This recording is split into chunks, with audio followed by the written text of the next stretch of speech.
Hola, hola, ¿cómo están? Aquí en un nuevo video con un tema al que le traigo ganas desde hace un rato y que mucha gente como que me pregunta constantemente.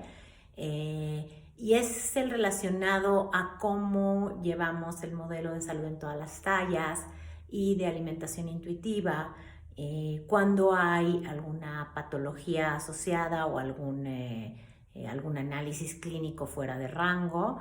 Específicamente me preguntan mucho, me cuestionan mucho sobre lo que es la resistencia a la insulina.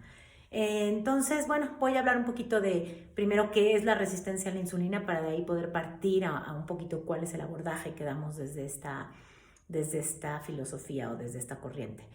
¿Qué es la resistencia a la insulina? Primero hay que entender qué es la insulina. La insulina es una hormona que se produce en las células beta del páncreas, cuyo papel o cuya función es permitir que la glucosa, o sea, el azúcar que se encuentra en nuestra sangre, entre a las células para dar energía. La glucosa es, digamos, la forma en que se terminan metabolizando todos los carbohidratos que ingerimos. Cualquier carbohidrato que nosotros consumamos por medio de alimento terminará en el cuerpo convirtiéndose en glucosa. Esta glucosa entrará al torrente sanguíneo y de la sangre tendrá que entrar a las células de nuestro cuerpo para dar energía, porque esta glucosa es la principal fuente de energía para nuestras células. De hecho, es la única fuente de energía para nuestro cerebro. Nuestro cerebro se alimenta exclusivamente de glucosa en condiciones normales. Ahorita hablaremos también de qué pasa cuando no hay carbohidratos en la dieta. Entonces, esta glucosa entra a la sangre y de la sangre tiene que pasar a las células. No hay un paso directo de glucosa a las células. Para que pueda pasar, digamos que la insulina es como una llave que abre la puerta de estas células para que pueda pasar la glucosa. Son llavecitas, hagan de cuenta que van abriendo las puertas de las células.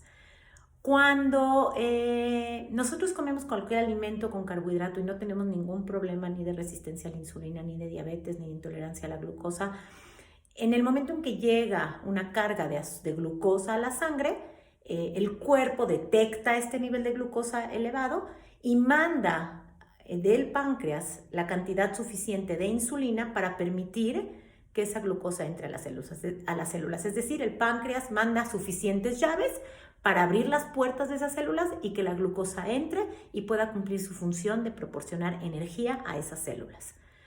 La resistencia a la insulina es un síndrome cuyo origen, cuya etiología es compleja.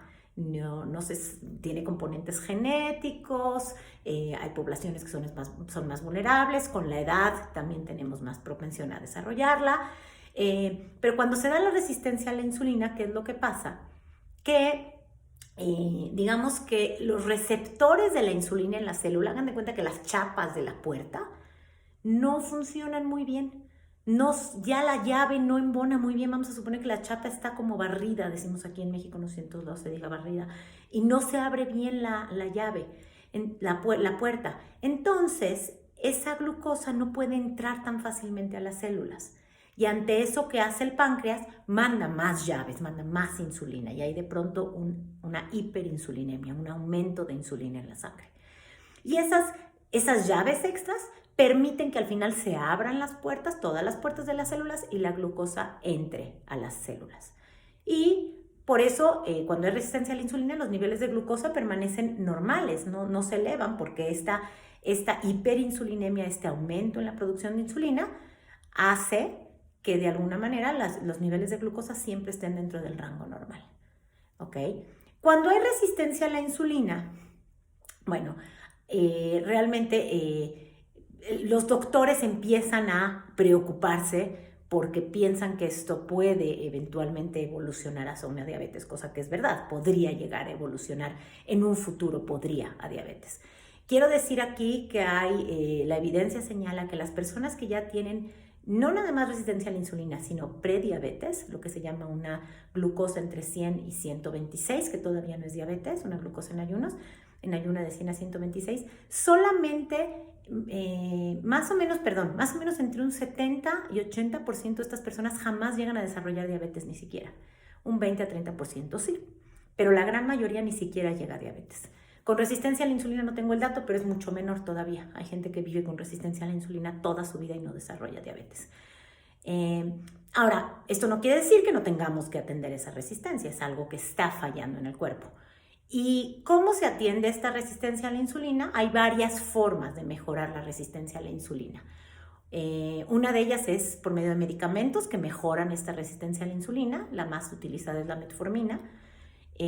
Otra es el ejercicio. Sabemos que el hacer ejercicio, el mover nuestro cuerpo, mejora esta resistencia a la insulina, ¿sí? Y desde el punto de vista de alimentación, lo que se recomienda es que cuando comamos carbohidratos, tratemos de no consumirlos solos, que estén acompañados de proteína o de grasa o de fibra, porque cualquiera de estos tres componentes de la alimentación hacen que esa absorción de la glucosa no sea tan rápida. Tanto la grasa como la fibra como la proteína hacen que toda la absorción sea más lenta y no tengamos picos de glucosa y por lo tanto no tengamos picos de insulina. ¿Ok? Sin embargo, hay mucha gente poco informada en el tema, quiero decirlo, que considera que cuando hay resistencia a la insulina, como la glucosa no puede entrar por completo o bien a las células, la solución es quitar los carbohidratos, para que entonces no haya glucosa en la sangre y no venga esta producción de insulina elevada. Y eso es completamente absurdo. A lo que voy es, el cuerpo sigue necesitando glucosa, esa glucosa sigue siendo fuente de energía. El hecho de que no abra bien la puerta no quiere decir que tengamos que dejar de consumir esa glucosa. Es como pensar que un coche, digamos que funciona mal el quemador de gasolina y en vez de arreglar el quemador de gasolina le dejamos de dar gasolina al coche para que así no tenga problemas. Pues le dejamos de dar gasolina, el coche no va a caminar. Dejarle de dar carbohidrato al cuerpo cuando hay resistencia a la insulina es de dejarle de dar energía, no estás resolviendo el problema. El problema es la resistencia y la resistencia se ataca, como dijimos, medicamento, ejercicio, un mayor descanso, menores niveles de estrés, todo esto puede mejorar la resistencia a la insulina y estas pautas dietéticas que decíamos. Ahora, ¿cuál es el abordaje distinto de la metodología de salud en todas las tallas con respecto a esta patología? Estas indicaciones alimentarias que damos van encaminadas a normalizar esta glucosa en sangre, a mejorar la resistencia a la insulina, pero no a perder peso. La medicina convencional o el enfoque centrado en peso, lo que hace es decirle al paciente que tiene que bajar de peso para mejorar la resistencia a la insulina. ¿Y esto por qué? Porque si bien es cierto que, claro, cuando el paciente baja de peso, sí mejora la resistencia a la insulina, y esto tiene que ver más que con la baja de peso, con la dieta que está haciendo, porque en el momento en que el paciente está a dieta, está en restricción, está comiendo menos carbohidratos de los que requiere. Aunque la dieta no sea muy baja en carbohidratos, está comiendo menos carbohidratos, y obviamente cuando comes menos carbohidrato, pues van a haber menos picos de glucosa y menos picos de insulina. Pero esta restricción no es sostenible en el largo plazo porque es comer menos de lo que el cuerpo necesita, ¿sí? Entonces, en el momento en que se suelta la restricción, que finalmente se va a soltar porque nadie puede vivir en restricción, y si vivimos en restricción constante es porque vivimos en un trastorno de la conducta alimentaria o en conductas alimentarias de riesgo. Pero la gente que suelta la restricción, pues en el momento en que vuelve a comer de forma normal, esa resistencia a la insulina volverá, al igual que vuelve la ganancia de peso, vuelve la resistencia a la insulina y con más fuerza. Se sabe que estos weight cycling, estos picos de subida y bajada de peso, ¿sí? Generan estados inflamatorios y empeoran la resistencia a la insulina. Entonces, a lo que voy es cuando tantas veces hemos dicho que las dietas en el largo plazo no funcionan, que el 95% de la gente que pierde peso lo vuelve a recuperar, esto aplica a todas las personas del mundo, tengan o no tengan resistencia a la insulina. Una persona, aunque tenga resistencia a la insulina, ya, cuando baje de peso, ¿va a mejorar su resistencia? Sí, pero esa persona también va a volver a subir de peso porque va a caer en ese 95% lo más seguro, y cuando vuelva a subir de peso, su resistencia a la insulina va a volver y quizás vuelva con más fuerza. ¿Sí? Entonces, nuevamente, la diferencia aquí es que no nos centramos en el peso. Lo que estamos haciendo es atacando el síndrome, atacando la patología, tratando de que esta glucosa digamos, estos picos de glucosa no sean tan altos por medio de intervención dietética, que el ejercicio mejore esta resistencia, que la metformina mejore esta resistencia, ¿sí? Pero no estamos tratando de privar al cuerpo de alimento, ¿no? Quitarle la glucosa para que entonces no tenga problemas con la glucosa, lo cual es absurdo, ¿no? O sea, el cuerpo sigue necesitando glucosa. Es como, no sé, si pensáramos en algún otro nutrimento, ¿no? O sea, si una persona, no sé, no pudiera procesar bien las proteínas, la solución no es dejarle de dar proteínas, es ver la manera de que la persona procese bien las proteínas, ¿no? Por poner un ejemplo. Pero bueno, básicamente a eso me refiero. Espero haya quedado un poco más claro. Sé que muchos de los que vean este video me van a decir, es que a mí mi endocrinólogo me dijo que tengo que bajar de peso, mi médico me dijo que tengo que bajar de peso.